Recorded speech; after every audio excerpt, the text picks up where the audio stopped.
Des événements qui secouent notre pays depuis quelques jours. Il faut que je retienne un peu. Donc l'association des maires de France a prévu un appel aujourd'hui à midi devant toutes les mairies avec les personnes qui souhaitent se joindre.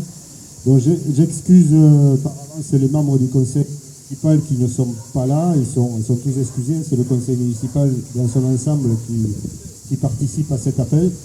Et donc je vais dire cet appel des maires de France.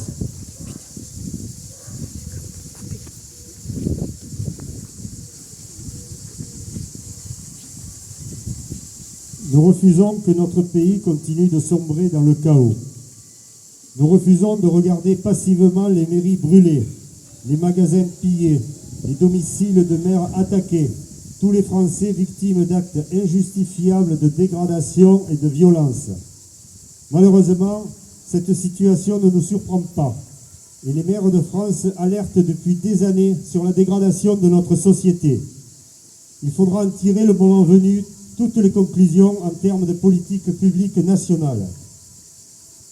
En attendant, nous enjoignons l'État, qui a la responsabilité du maintien de l'ordre et dont la vocation est de protéger la société, de rétablir la sécurité par tous les moyens opérationnels et en droit dont il dispose.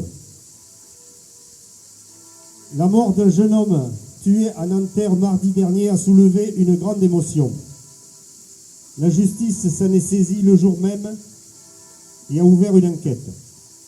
Depuis cette date, partout sur le territoire national, nous faisons face à un cycle inouï de violence que rien ne peut justifier et qui trahit cette légitime émotion en la transformant en une délinquance de droit commun.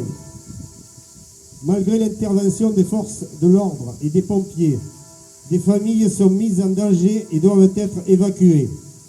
Leurs biens personnels sont détruits.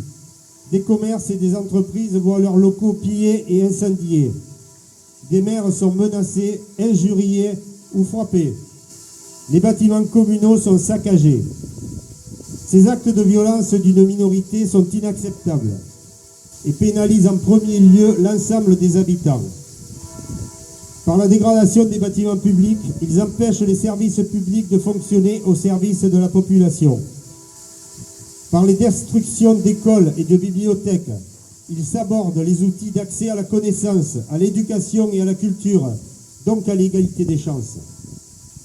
Par l'effet délétère des images et des réseaux, ils renforcent la stigmatisation des quartiers et des autres habitants. Par les violences contre les élus, ils attaquent le cœur de notre démocratie. Cette dérive des comportements n'a aucune issue et ne fera qu'aggraver les difficultés que leurs auteurs prétendent dénoncer. La violence n'est jamais une solution. Les maires sont profondément attachés à l'unité et à la cohésion de notre pays. Ils y contribuent chaque jour en agissant au plus près des citoyens. Ils observent avec consternation le déchaînement de violence qu'impose au pays une minorité agissante. Mais ils ne s'y résignent pas et sont résolus à s'y opposer. Les maires de France appellent donc d'abord l'État à rétablir l'ordre républicain. C'est sa responsabilité pleine et entière. Il ne peut y avoir de justice sans ordre. Les maires de France appellent donc d'abord l'État à rétablir l'ordre républicain. Les maires de France appellent ensuite à une mobilisation civique de la société pour le respect de la République et de la France. Chacun doit y prendre part dans la responsabilité et le calme pour que le dialogue puisse reprendre. À nous, maires, il appartiendra de tirer lucidement les leçons de cette crise, d'en décortiquer les ressorts profonds, de retisser les liens brutalement rompus et inlassablement de construire la cohésion dont notre nation a tant besoin. Vive la République, vive la France.